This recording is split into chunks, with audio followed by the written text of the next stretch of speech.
cops cuffed a black woman at the base. Moments later, the general himself came to apologize. "Put your hands behind your back, now," barked the MP with the crew cut, already reaching for the cuffs. A crowd had started to gather at the front gate of Fort Wainwright, most of them in uniform, all of them staring. Dr. Maya Whitfield, a black woman in her mid-30s wearing a grey suit and low heels, stood tall and calm, even as the two military police officers closed in on her. "I'm here by official appointment." "You're making a mistake," Maya said, her voice clear but firm, her eyes never leaving the taller of the two MPs. "Ma'am, we've already asked you 3 times to identify yourself and leave the premises," the shorter MP added, one hand on his taser. "You failed to provide valid credentials." "You're trespassing on a secure military installation." "My credentials were on your scanner 5 minutes ago," Maya said, jaw tightening. "If your system says otherwise, maybe check again before you slap handcuffs on the wrong person." "She's bluffing," the tall MP muttered, already clicking one cuff over her left wrist. That's when everything stopped. Not figuratively, literally. A black SUV screeched to a halt just inside the base fence. A 2-star general stepped out, broad-shouldered, sharply dressed in a tan uniform with polished boots that clicked with purpose. General William Stroud. "Uncuff her!" "Immediately!" he ordered, his voice a commanding boom across the open air. The MPs froze. "You heard me!" Stroud barked. "That woman is Dr. Maya Whitfield.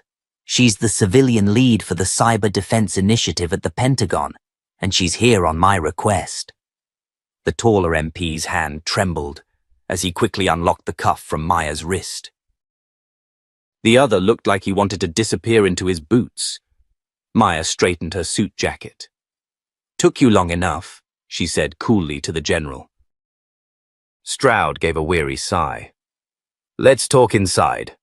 You and I have some catching up to do." An hour earlier, Maya had landed in Fairbanks on a red-eye flight from DC, her body aching from jet lag, her mind razor-sharp. She had a mission here, one that not even the Secretary of Defense knew about in full detail. Fort Wainwright had reported 2 suspicious data leaks over the last 3 months, both scrubbed quietly, but raising enough flags for Maya to be sent in under the radar. She was not just a brilliant cybersecurity expert. She was the best, and this base had no idea who they were dealing with. When she arrived at the gate, she handed over her credentials, as she'd done dozens of times at other installations. But this time, the scanner beeped red. "System error," she said, watching the MP squint at the screen. The MP narrowed his eyes. "Fake badge? Or maybe you're here trying to get inside under someone else's name." Maya didn't flinch. "Run it again." The MP leaned in. "I don't need to. I've seen enough people trying to sneak into bases pretending to be someone they're not." Behind her, another MP was already calling something into his walkie-talkie. Maya's fingers tightened on her satchel. She could have said everything right then, pulled rank, mentioned the classified clearance level she held, even called the general herself. But she wanted to see what they'd do, how far they'd go. She didn't have to wait long. As they moved to detain her, one of the younger soldiers watching nearby whispered to his buddy, "Ain't that profiling?" The other shrugged. "Looks like it to me." But neither said anything louder.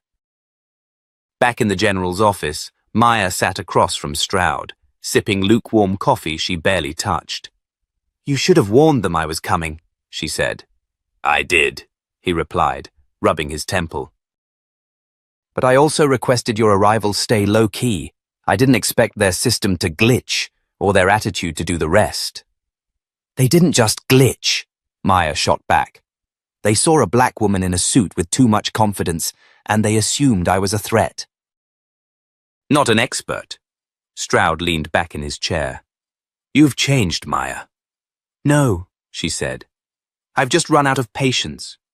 He paused, then asked quietly, "Did you let that play out on purpose?" Maya nodded. "I need to see how this base operates under pressure, and right now, it's failing."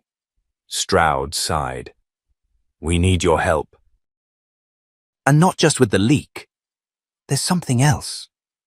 Maya's eyes narrowed. "What?" "The code fragment we found last month. It matches a string from a compromised Pentagon subroutine.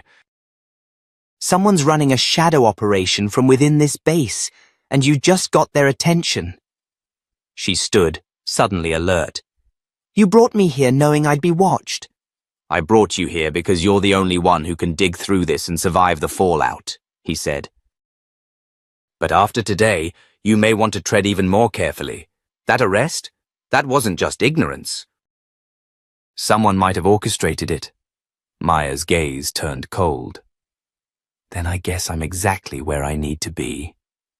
Outside, the MPs who cuffed her were being reamed by their superior. But Maya didn't notice. Her mind was already moving, plotting the next step, piecing together what the data breach meant. This base was more than compromised, and someone here didn't just underestimate her. They feared her, which meant, for the first time in a long time, she was getting close. By the time Maya stepped into her temporary quarters on base, the sun had dipped behind the Alaska Range, casting long shadows across the silent barracks. She closed the door behind her, dropped her satchel on the bed, and exhaled slowly. The room was sparse, a military standard with olive-drab sheets and a steel desk bolted to the floor. But for Maya, it was enough. She didn't come here for comfort. She booted up her encrypted laptop and inserted a tiny black drive from her blazer's inner pocket. On screen, a flurry of code bloomed. She typed fast, almost rhythmically, bypassing firewalls, skimming classified logs. Her eyes flicked across dates and IP logs until something caught her attention. A data packet routed through a shadow server in Virginia had been accessed 4 days ago on a secure Fort Wainwright channel. It didn't just match the Pentagon breach, it mirrored it. Someone inside this base had tapped into federal-level systems using credentials buried under 6 layers of obfuscation. And the call log matched one name, Lieutenant Cole. Nathan Briggs. Maya leaned back, frowning. Briggs wasn't on her suspect list. Not originally, but something about the access pattern was odd, almost too clean. Like someone was trying to frame him. Before she could dig deeper, her phone buzzed, unknown number. She let it ring twice, then answered. "You shouldn't have come," a man's voice said quietly. "No ID, scrambled line. Turn around and go back to DC. You're in over your head this time." Maya's fingers tightened around the phone. "Who is this?" But the line went dead. She stared at the screen, breathing slowly. Her heart rate only slightly elevated. She'd been threatened before. But this wasn't a warning. It was a test. And she wasn't planning on failing it. The next morning, Maya arrived at the command building, calm and composed. Inside, General Stroud was already briefing a small group of officers. When she entered, the room went silent. Stroud nodded toward her. "This is Dr. Maya Whitfield. She has full access. Treat her like you'd treat me." A few glances shifted uncomfortably. Maya scanned the faces, noting who avoided her eyes. One stood out. A young intelligence officer, probably mid-30s. Dark hair buzzed short, name tag reading Briggs. Interesting. After the meeting, she caught up with Stroud. "Lit. Curly Briggs, he's been here how long?" 4 years, Stroud said, pulling on his gloves. "Decorated, reliable, one of the best intel officers on base." "Why?" "Because someone used his credentials in the Pentagon breach. Either he's the leak, or someone wants us to think he is." Stroud paused mid-motion. You think he's being set up? I think I need to talk to him.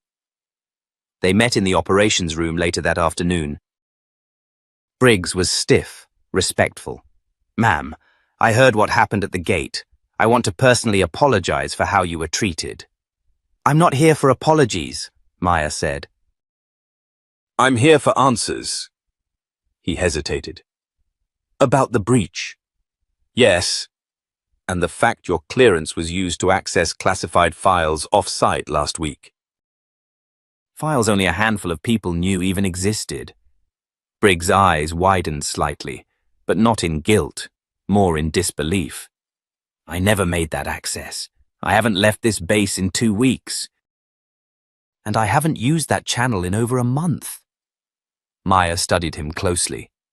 What if someone on your team cloned your credentials? Could that happen without your knowledge? He nodded slowly. If they had physical access to my login card and biometric sample, yes, but that would mean someone on this base deliberately tampered with secure systems. Exactly. She left the meeting with a pit in her stomach. Briggs didn't read as guilty. He read as scared, and scared meant someone else was pulling the strings. That night, Maya returned to her quarters and reran the internal logs. She isolated each access point from the week of the breach. One thing stood out. Every login under Briggs's credentials happened during his scheduled sleep hours, when his access card was supposedly locked away. She followed the trail to the surveillance room. That same night, she made her way down the dark corridor toward the room marked Security Hub.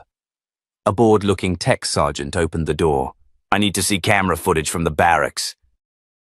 Specifically, the corridor outside Lieutenant Colonel Briggs's quarters. Week of the 12th. That's off protocol, ma'am. Maya pulled a folded document from her jacket and placed it on the desk. And this is a presidential directive authorizing full oversight access under the Department of Defense. Want to play policy roulette? Or pull the files? He stared at her, then muttered under his breath and turned to the monitor. What they saw chilled them both. At 2:11 a.m. 3 nights ago, a man in uniform, face obscured by a hoodie and cap, entered Briggs's quarters with a second access card. 8 minutes later, he exited, carrying a palm-sized device wrapped in cloth.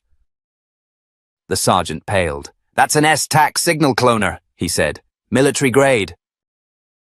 Not standard issue. Maya's expression didn't change. Run facial recognition. Now. 5 minutes later, the result popped on screen. Sergeant Kyle Dornan, Communications Team. Assigned under General Stroud. Maya's blood ran cold. She stood up slowly. Back up that file, twice. One copy to me. The other. Send it to the Pentagon, level 9 encryption. The sergeant looked panicked. If Stroud finds out, he won't. Not yet. As Maya walked back through the dimly lit hallway, her mind raced. This wasn't just a rogue soldier exploiting a hole in security. This was inside, deep inside. And if Stroud's office had anything to do with it, then everything she thought she knew about this assignment was about to be flipped upside down. She had come to uncover a breach, but now it looked like she'd just uncovered a conspiracy. One that stretched far higher than a lieutenant's stolen credentials. One that someone didn't want her to survive long enough to expose. Maya barely slept. The footage of Sergeant Kyle Dornan entering Briggs's quarters haunted her every time she closed her eyes. And the fact that Dornan worked directly under General Stroud wasn't a coincidence.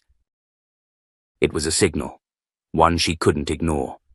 At 6:45 a.m., she stood quietly at the back of the base's mess hall, her coffee cooling in her hand as she watched Stroud laughing with 2 other officers over breakfast. His manner was relaxed, too relaxed. Maya had seen that kind of calm before. It wasn't ignorance. It was confidence. The kind that comes when you think no one can touch you. She made a decision. She'd need help from outside this chain of command. She couldn't trust anyone on base. After finishing her coffee, she returned to her room and made a secure call from her laptop. It connected to an encrypted Pentagon line. On the other end, a deep voice answered. Colonel Vasquez. It's Whitfield. I need support. Quiet and fast. What's your status? I have confirmed evidence of an internal breach at Fort Wainwright. It's larger than expected, possibly involving a ranking officer. There was silence, then a low whistle. How clean is your intel? Direct video surveillance. I'll upload the files through Tier 9. I want eyes on it by noon.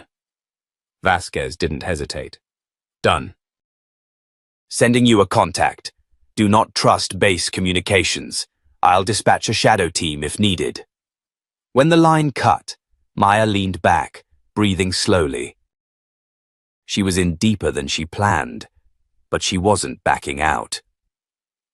Later that morning, Maya confronted Dornan outside the comms facility. "Sergeant," she called. He turned, clearly startled to see her. "Yes, ma'am?" "I'd like to ask you a few questions about your shift on the night of the 12th. His expression twitched. "I don't recall anything unusual." "Funny," she said, stepping closer.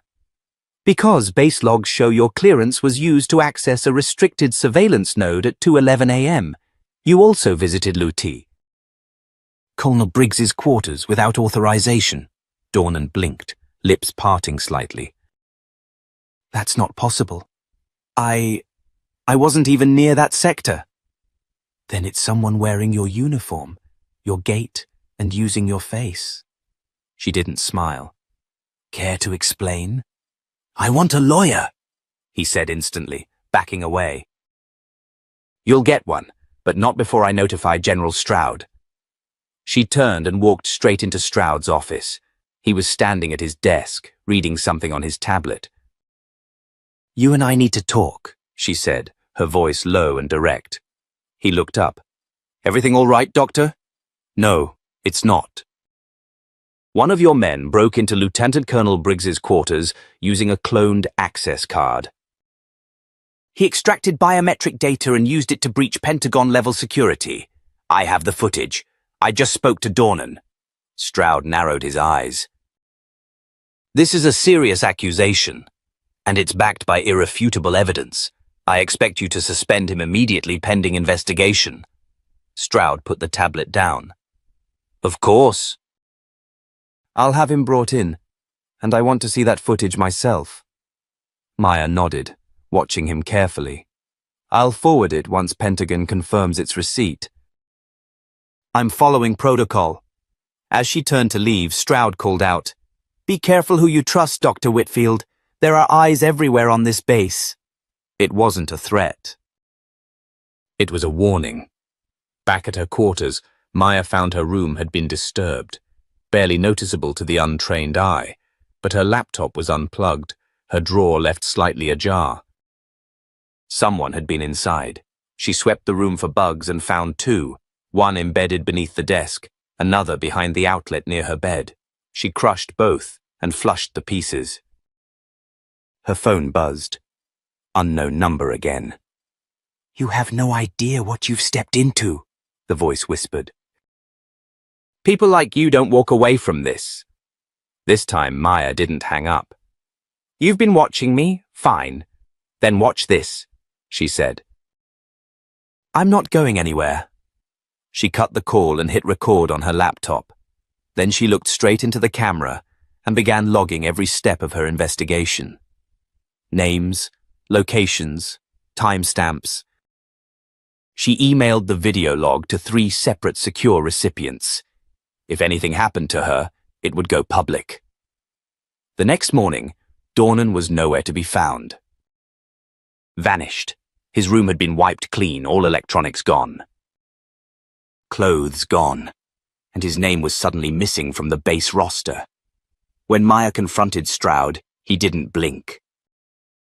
"Looks like the sergeant took off. That doesn't exactly help his innocence. He disappeared right after you said you'd detain him." Stroud folded his arms. You're implying I helped him escape. I'm implying your office has leaks the size of Alaska. Stroud stepped closer, his voice dropping. Watch your tone. You may be here under federal directive, but you're still a guest on my base. Maya met his gaze head-on.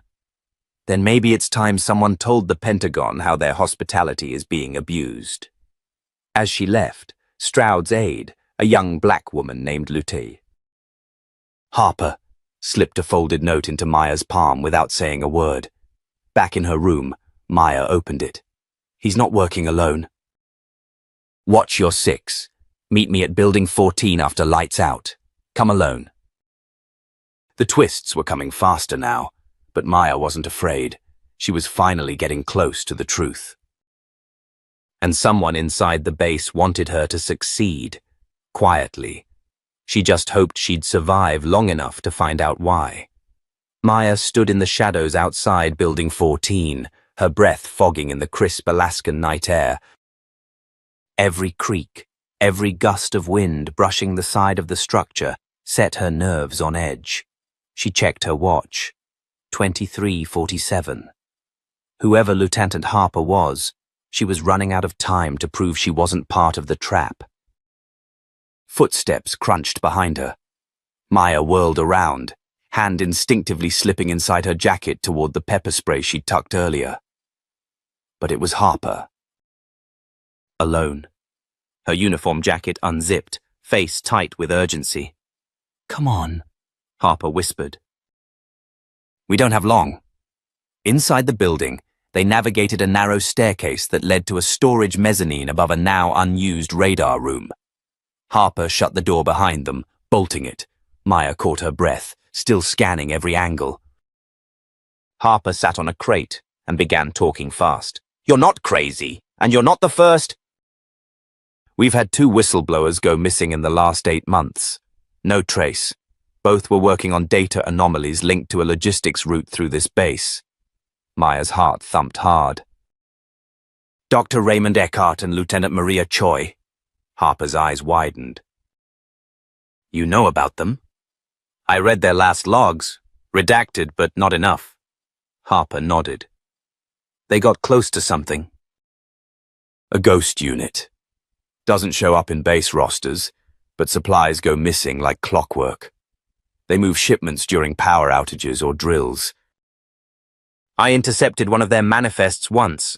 It had Pentagon-level clearance codes, but those codes didn't check out." Maya's mind raced. "You still have it?" Harper pulled out a USB drive from her boot. "Encrypted. Been holding onto it in case I needed leverage to stay alive." Maya took it gently, almost reverently. "You don't know how important this is." "I do?" "That's why I didn't go to Stroud. He's either compromised or leading it." "What about Dornan?" Harper leaned closer. "Dornan's not AWOL.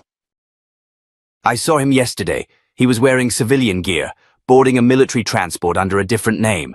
I checked the manifest." "He's listed as consultant assigned to an off-grid FOB in Nevada."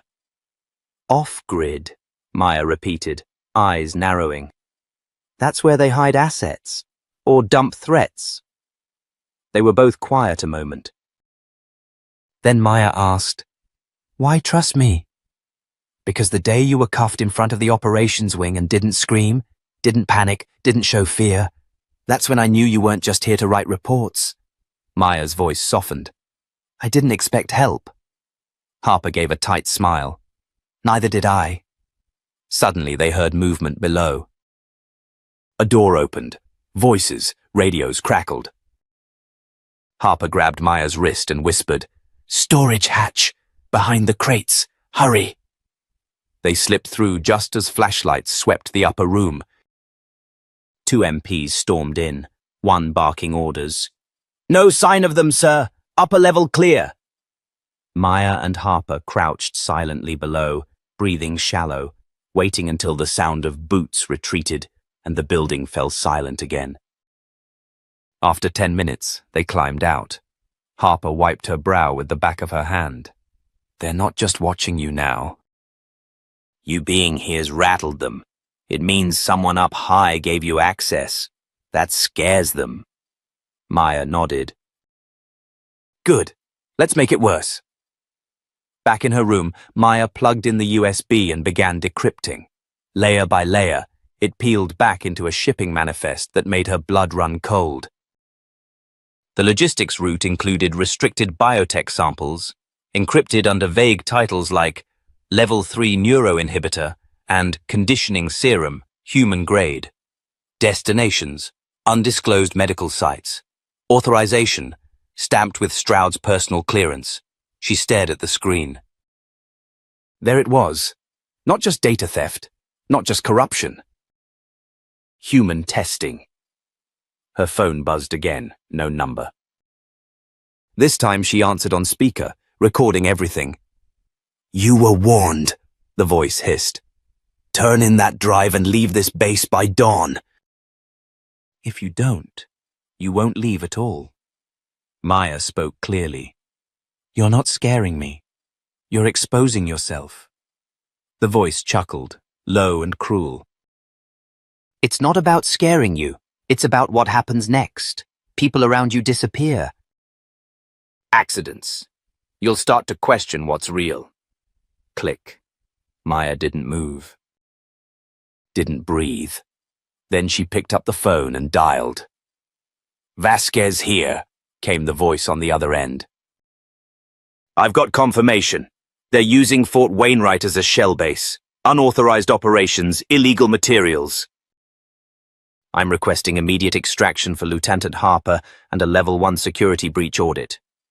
Vasquez went silent, then said, You've just escalated this to a national threat protocol. Then you better start treating it like one. Maya didn't sleep that night. Neither did Harper. They knew the base wouldn't wait till morning. Sure enough, at 4:17 a.m., the alarm screamed. Power went out. A single chopper began descending over the north perimeter, unmarked, unauthorized, and Maya knew the storm she'd stirred was about to hit full force. But for the first time, she wasn't alone, and she wasn't afraid. Maya's boots hit the frozen tarmac with a crunch as she sprinted toward the hangar, the rotor wash from the descending chopper throwing her hair in all directions. The air was thick with static tension, not from the cold, but from the sense that this wasn't just a base alert, it was a purge. Inside the hangar, floodlights snapped on. Harper was already there, crouched behind a Humvee, clutching her sidearm. Her eyes locked on Maya, and she gave a short nod. They're not playing around, Harper said, voice tight. Whoever's on that bird, it's not backup. Maya ducked beside her, gripping the encrypted drive tighter in her pocket. They're here to clean house. We've got minutes, maybe less. Suddenly, the hangar doors rumbled open. 2 black SUVs pulled in fast, headlights cutting through the space. A man stepped out. He was tall, square-shouldered, mid-50s, with a crisp black coat bearing a Department of Defense insignia. Behind him, 4 men in tactical gear fanned out. Identify yourselves, he shouted. Maya stood slowly, her stance calm but commanding. Lieutenant Maya Preston, U.S. Army Intelligence Command. And you are? The man raised a brow. Special Agent Caleb Dwyer. Internal Tactical Affairs. Maya narrowed her eyes. There's no such division. Dwyer smiled faintly. Exactly. She didn't lower her voice. You're here to erase evidence. People. Me. Dwyer's tone remained civil, almost friendly. Lieutenant, your actions have triggered an unauthorized breach at a highly sensitive facility. You've accessed material far outside your clearance. For your safety, you'll be placed in protective custody. Immediately. Protective custody, Maya echoed. Is that what you called it when Dr. Eckhart disappeared? Or when Maria Choi's car exploded with her child inside? That did it. Harper stiffened beside her, and even Dwyer flinched, his jaw tensing. I'm not afraid of you, Maya said. Because I already sent the files. Dwyer's smirk dropped. That's right, Maya continued. Encrypted. Dead man's switch. You touch either of us, and in 5 minutes the Pentagon will receive a copy, along with every major media outlet. Silence fell. One of the tactical men lowered his weapon a fraction, unsure now. Dwyer didn't blink. You've made yourself a very inconvenient problem. Maya stepped forward. Good, then maybe I'm doing something right. Suddenly, Harper's radio crackled. A voice. Incoming chopper from HQ. Confirmed. General Talbot on board. Maya blinked. Talbot? That's the base commander from Joint Arctic Command. Harper looked stunned. He's 4 stars. If he's coming here... The doors opened again. A second chopper touched down outside. Snow and grit swirled, and then, through the haze, General Marcus Talbot stepped out. He wasn't in ceremonial dress. He was in battle fatigues, purpose in every step. No aides. Just him. He strode into the hangar like he owned the sky, and silence followed him. Everyone saluted. Maya didn't move. Talbot walked right up to her, towering a full head above. Lieutenant Preston, he said, voice deep and sharp. You are one hell of a storm. Maya held his gaze. Sir, I believe you know why I'm here. Talbot nodded slowly. Then, without turning, he said, Agent Dwyer, you and your team are to stand down. Immediately. Dwyer's jaw tightened. With respect, General, this is above your clearance. Talbot finally turned to him. Son, I have 4 stars on my shoulder and a direct line to the Joint Chiefs. If I say this ends, it ends. Dwyer hesitated. His men shifted, unsure. Talbot pulled a folder from his coat. I've already reviewed the files she sent, including the biometric data from the conditioning trials. This operation is terminated. Dwyer glanced at Maya, hate flashing behind his eyes.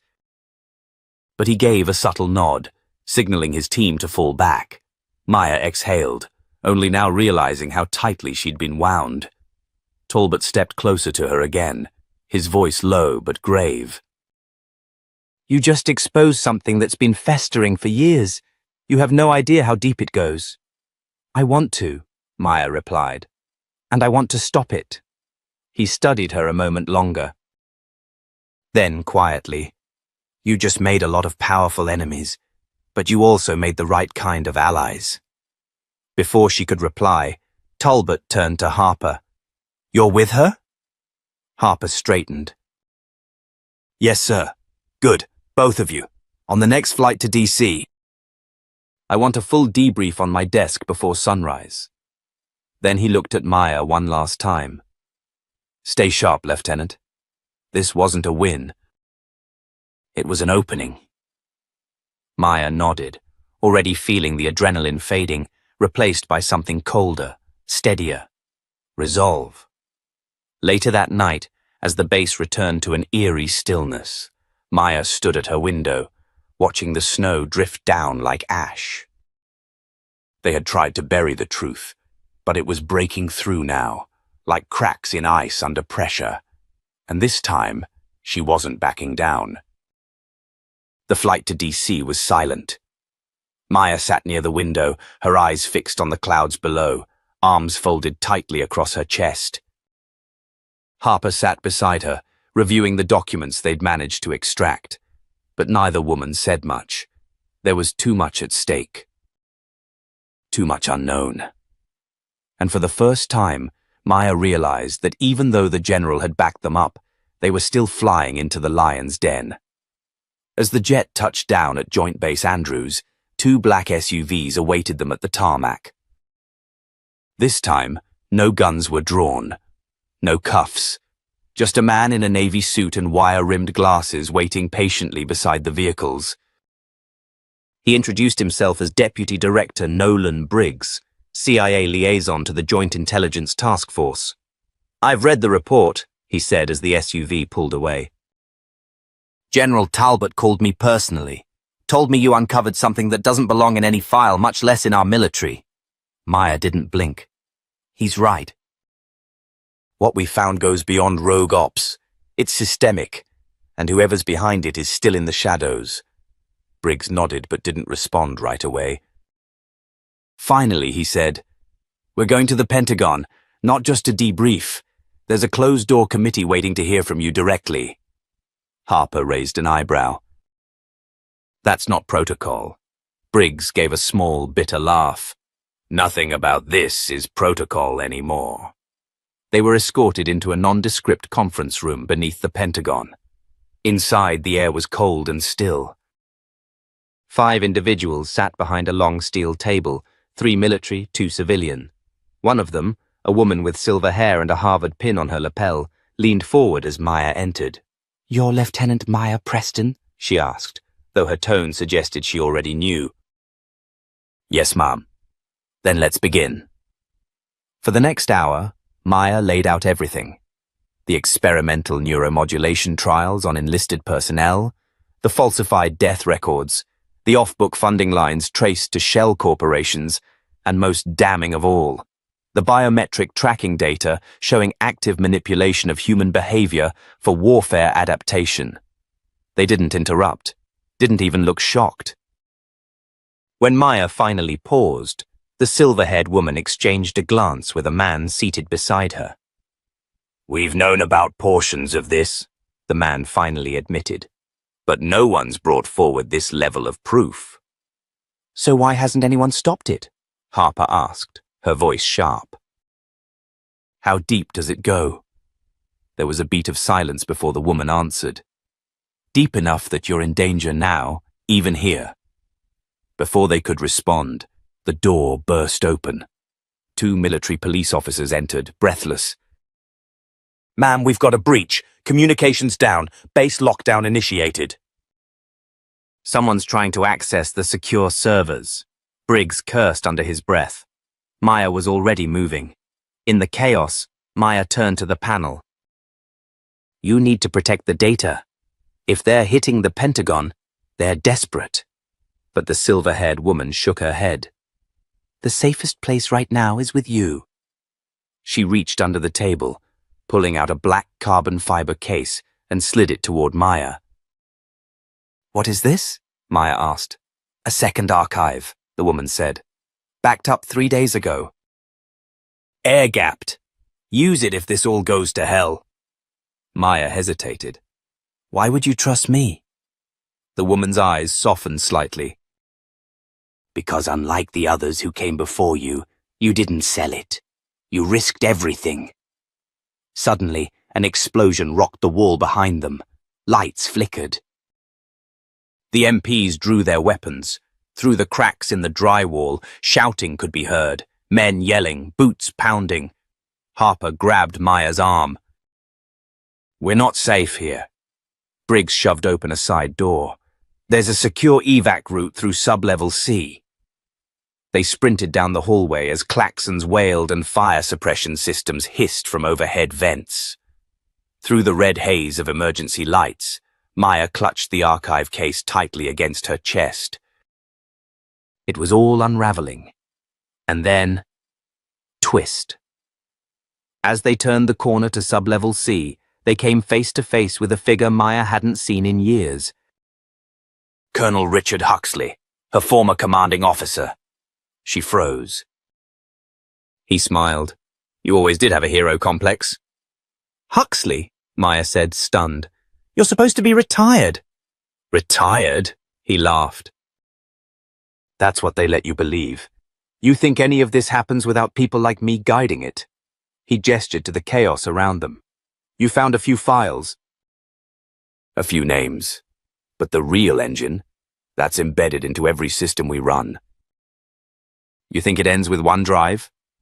Harper raised her gun. "Move!" But Huxley didn't flinch. "You won't shoot me," he said calmly. "Because the moment you do, 10 more will step in behind me." You're not fighting men. You're fighting legacy. Maya stepped forward. Then we burn it down. She reached into her coat and hit a small transmitter clipped to her comms. Signal confirmed.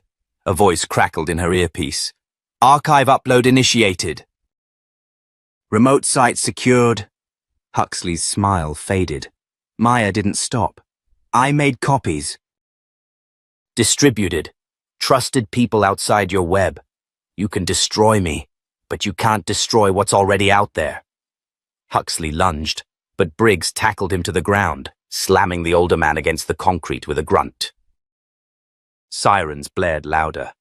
Go! Briggs shouted. I'll clean this up! Maya didn't wait. She and Harper raced for the emergency exit. As the heavy doors slammed shut behind them, Maya looked back one last time, her heart thundering. They had made it out.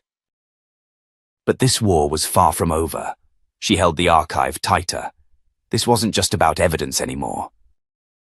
It was about the future, and she was ready to fight for it. The safe house was buried deep in the Shenandoah woods, a long-forgotten CIA fallback bunker reinforced during the Cold War. The lights flickered inconsistently, and the air smelled like dust and rusted steel. But for now, it was the only place they could hide without being traced. Maya paced the narrow room, frustration boiling beneath the surface. Across the table, Harper reassembled her SIG, her hands shaking for the first time in days. And in the corner, Briggs was working feverishly on a satellite rig, attempting to reconnect with the outside world. They'd escaped the Pentagon, but they hadn't escaped the hunt. The files were out there now, yes, but they still didn't know who was pulling the strings at the top. Whoever it was had not only corrupted key military branches, but also controlled internal surveillance, black site access, and media suppression. They're not just powerful, Maya muttered. They're organized, quiet, patient. And you cracked their rhythm, Briggs said, not looking up. They're scrambling. That's why they came for you so fast. No, Harper said. That's not why. They came because they were afraid she'd find the last piece. Briggs paused. The handler. Maya looked up.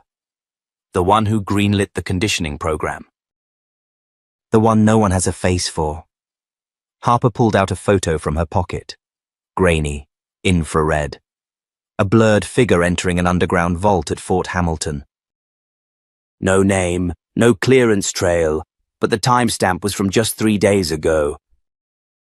He's still active, Harper said, and he knows we're getting close. There was a knock. One knock. Then two. The coded rhythm. Maya raised her weapon. Harper edged toward the door. It opened slowly. And standing there, dressed in civilian clothes with a deep scar running from his jaw to his collarbone, was someone Maya hadn't seen since Kandahar. Jace? She breathed. Jace Waller, ex-Special Recon, presumed KIA, after a failed extraction 3 years ago. Maya had seen his name on the casualty list herself, but here he was, alive. You're supposed to be dead, she said. He gave her a crooked smile. I was, until I got recruited. Harper narrowed her eyes. By who? Jace stepped inside. By the same people you're trying to expose. Only difference is, I got out. Why now? Maya asked. Because they just activated Protocol Echo, he said, and that means they're cleaning house. Anyone who ever knew anything, even if they're out, even if they stayed silent, they're all targets now. Maya frowned. And what's Protocol Echo? Jace glanced at Briggs, then back at Maya. It's not just a kill order, it's a full erasure. Data wipes, fake suicide reports, burned fingerprints. I watched them do it to a general's daughter because she asked the wrong question. Briggs paled. So it's begun. Jace reached into his coat and dropped a drive onto the table. That's everything I took before I ran. names, meeting coordinates, supply routes. And a location, deep in Alaska, remote, government exempt, no satellites overhead. Maya grabbed the drive. What's there? The hub, Jace said. It's where they process everything. Neural maps, subject files, real-time behavioral mods. It's where they built the tech. Briggs's voice was hushed. And if we take it offline? We cut the snake at the head, Maya finished. They sat in silence for a moment, the weight of the decision pressing down like gravity. Then Harper spoke. So what's the plan? Maya straightened. We go there. Tonight. Briggs blinked. That's suicide. We don't know how many are guarding it. That's why we don't go in through the front door. She looked at Jace. You got us in once before. Can you do it again? He nodded. There's a geothermal vent near the East Ridge. I can get us within 200 meters undetected, but once we're in, Maya cut him off. We don't stop until it's burned to the ground. Briggs rubbed his temples. If you pull this off, you'll either be dead or infamous. Maybe both, Maya said. But if we don't do this, no one else will. They moved fast. Within the hour, they were on an unregistered transport out of Virginia, flying low and cold across state lines. No flight plans, no beacon, just 3 people and 1 mission. As the jet approached the Alaskan airspace, the temperature dropped, and so did the tension. Harper leaned in. You think they know we're coming? They always know, Maya said. But they don't know what we're willing to lose. At dawn, they parachuted in. Silent. Sharp. Cold air slicing their skin like knives. The snow was waist deep, but Jace guided them with military precision through the forest, avoiding drones and sensors embedded in the trees. Finally, they reached the ridge. And there it was. A structure built into the mountain. Steel, concrete, camouflaged panels absorbing light. A fortress. Maya looked through binoculars. There were only 4 visible guards. Too quiet, she muttered. Jace pointed toward a vent just above the ravine. That's our way in. They moved. As they crept through the narrow access tunnel, Maya's heart pounded. The cold bit at her fingers, but her grip never loosened. They emerged inside a maintenance chamber. And then, gunfire. A sudden burst from down the corridor. Harper ducked behind a crate. Jace fired 2 rounds into the dark, then silence. They rushed forward. And then came the twist. Inside the main chamber, seated behind a glowing console, was a woman Maya instantly recognized. Colonel Vera Halden. Decorated, revered, once Maya's mentor. You? Maya whispered. Halden turned slowly. I warned them about you. Told them you'd never stop. You ran those experiments, Maya said, voice trembling. You let them do it to our own. Halden stood. We did what we had to do. We were losing the future. I made sure we had one. Maya's hands clenched into fists. You built monsters. Halden's eyes flared. No, I built survivors. Suddenly more footsteps. Armed soldiers poured in from the flanks. Trapped. Harper raised her weapon. Maya! But Maya's eyes never left Halden. You forgot one thing, she said. Halden raised an eyebrow. What? Maya smiled coldly. We didn't come here alone. Suddenly the lights flickered. The room darkened. Then, through the speaker, a calm voice echoed. This is General Talbot. Operation Widow's Net has been intercepted. Airstrikes inbound in 60 seconds. All unauthorized personnel evacuate immediately. Halden's face froze. You sent the coordinates, she whispered. Maya nodded. Before we even left DC, sirens blared, panic exploded, soldiers shouted, scattering. And Maya stepped forward. For the ones you buried, for the ones you erased. She hit the detonator strapped to her chest rig. Time to level the system. The countdown began. The blast wave rolled through the Alaskan mountain like thunder trapped beneath the earth. Inside the crumbling facility, Maya's ears rang. She gasped for breath, coughing smoke, half buried under steel debris.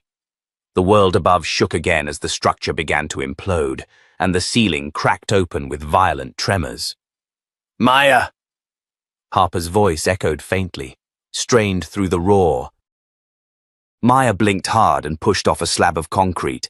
Her vest had absorbed most of the impact, but her shoulder throbbed, likely dislocated. She grabbed a broken beam for leverage and hoisted herself to her feet.